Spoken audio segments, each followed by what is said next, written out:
minta tolong satu anak ini pada Asin ini pada lama.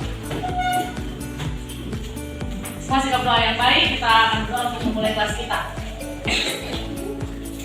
Hari ini kita akan belajar tentang semuanya yang ke depan, manusia terhadap alam. Dan apa? Tanggung jawab manusia terhadap alam. Tanggung jawab manusia terhadap alam. Semua perhatikan ke depan, bisa saya jelaskan.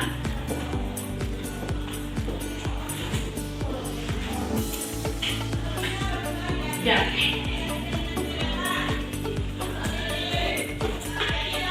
Sama-sama tujuan dari pembelajaran ini. Jadi kenapa sih kita harus belajar materi tanggung jawab kita terhadap alam?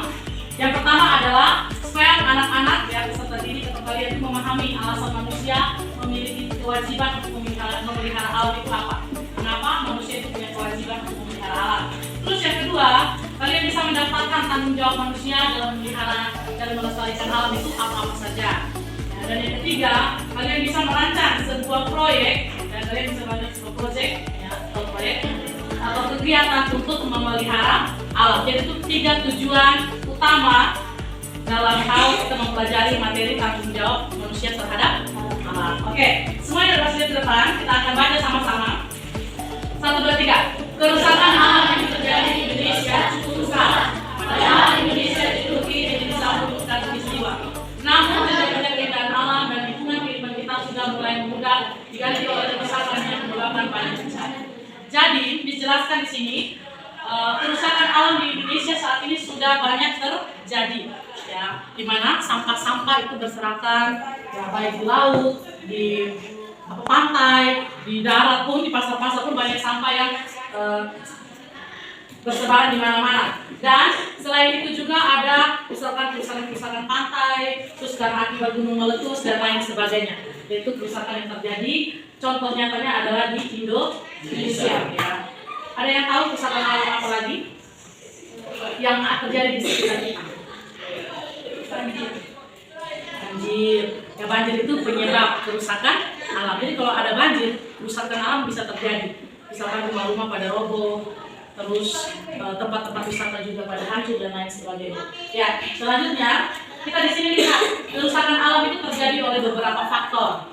Faktor yang pertama itu faktor alam. Ya, faktor alam itu di sini ada yang tadi sudah disebutkan oleh Aceh, ada banjir, ada gempa bumi dan lain sebagainya. Terus ada tsunami, terus ada gunung meletus, angin ribut, kekeringan. Itu kerusakan alam yang disebabkan oleh faktor alam. Terus yang oleh faktor manusia ada juga disebabkan oleh faktor manusia. Misalnya apa? Manusia memanfaatkan kekayaan alam secara semena-mena, ya. Terus apa lagi? Manusia tidak peduli dengan lingkungan sekitar. Kebanyakan dari kita, ya. Kadang-kadang kalau kalian habis minum atau habis makan, sampah buang sembarangan, ya. Manusia tidak peduli dengan lingkungan sekitar. Akibatnya apa? Sampah mulai berserakan di mana-mana dan menjadi kerusakan alam, menyebabkan kerusakan alam. Alam kita mulai rusak penuh dengan sampah, apalagi sampah plastik. Ya, jadi sampah plastik itu sampah yang sangat susah diurai oleh anak. Ya. Kita lihat lanjut lagi. Di sini ada memelihara lingkungan alam adalah tanggung jawab bersama. Jadi menjaga kelestarian lingkungan hidup itu merupakan tanggung jawab bersama. Terus di dalam undang-undang juga diatur atau ditetapkan kita itu sebagai warga negara punya kewajiban untuk memelihara alam atau lingkungan, ya. Terus berikutnya lagi di dalam Kejadian 1 ayat 27 juga bukan hanya di undang-undang tetapi di Alkitab pun ditulis kalau manusia itu diperintahkan oleh Tuhan untuk menjaga dan memelihara taman, yaitu taman apa ya? Di Kejadian, Taman Eden. Jadi bukan hanya diatur saja di undang-undang, tapi di dalam Alkitab kita itu sebagai manusia punya mandat atau punya tugas atau punya kewajiban untuk memelihara alam, ya. Di sini, mengapa kita harus peduli terhadap lingkungan? Tadi Miss mau tanya sekarang nih.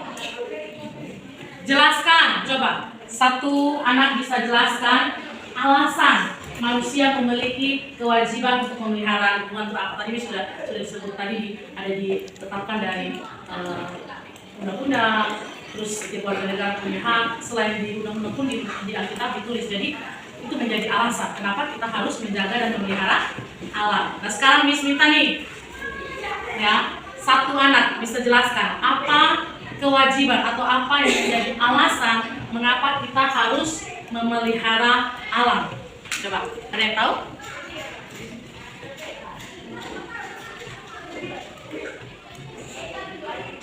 Tahu tidak ya? Yang bisa jelaskan mengapa manusia punya kewajiban untuk memelihara alam? Ada yang tahu? Bisa jawab? Karena itu adalah amanah atau perintah. Oke, tepuk tangan dulu untuk bisa. Jadi, alasan mengapa manusia punya kewajiban untuk memelihara alam, yaitu alasannya adalah kita manusia diberikan tugas atau tanggung jawab dari Tuhan untuk memelihara alam. Jadi di Alkitab itu sudah diberikan mandat. Ini bola seribu.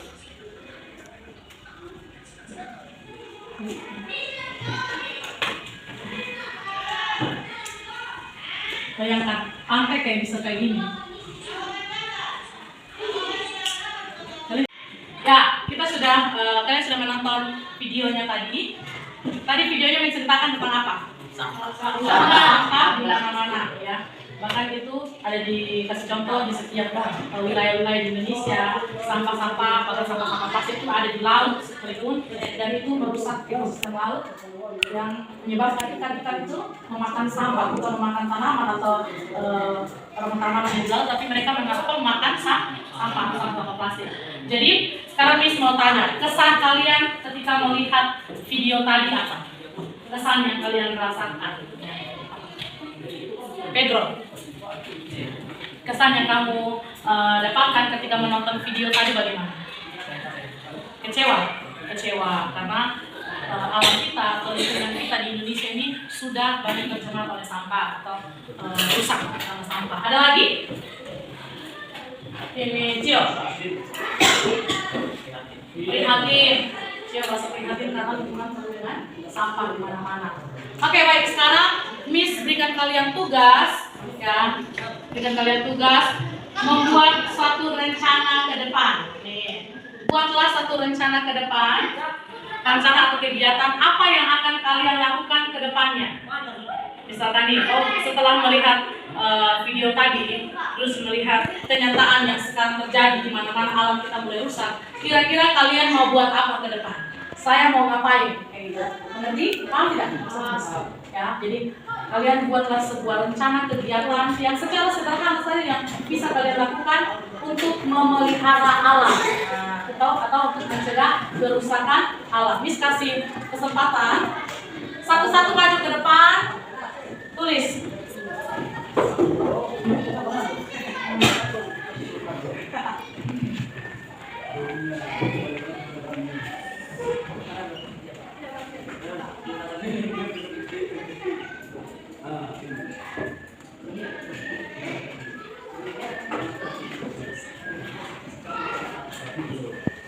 Ke depan, tulis apa yang akan kalian lakukan. Satu orang satu. Ayo mulai dari Jessica. Satu. Siapa cepat boleh. Satu orang cukup, satu saja yang akan dilakukan ke depan untuk memelihara alam.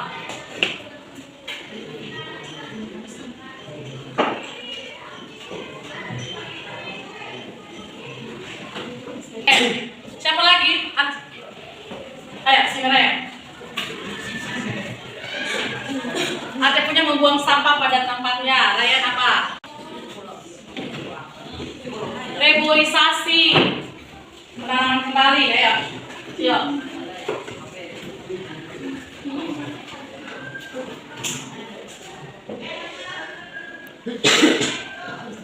Berikutnya lagi siapa? Saya tanya.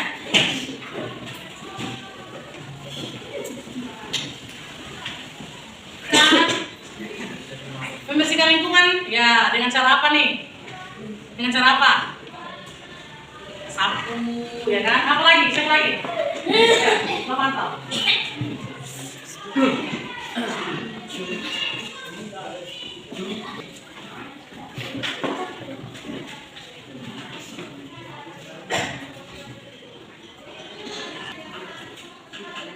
menyiram tanaman atau menyiram bunga. Ada lagi?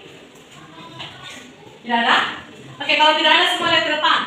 Ini Miss tulis hal yang akan saya lakukan untuk memelihara alam. Jadi kalian sudah tulis komitmen atau janji kalian yang akan kalian lakukan untuk memelihara alam.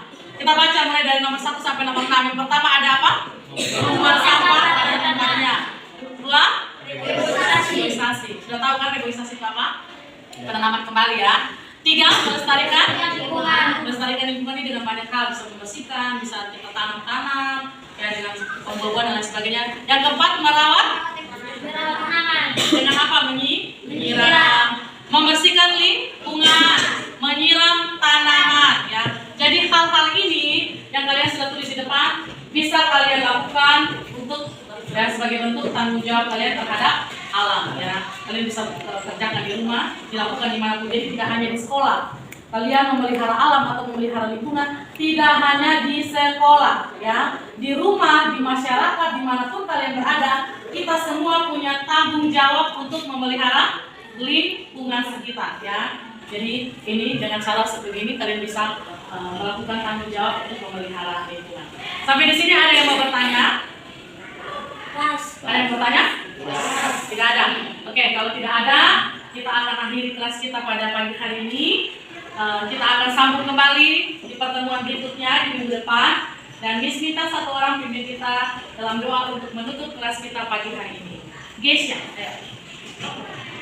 silakan Gesya. Semua sikap doa yang baik ya.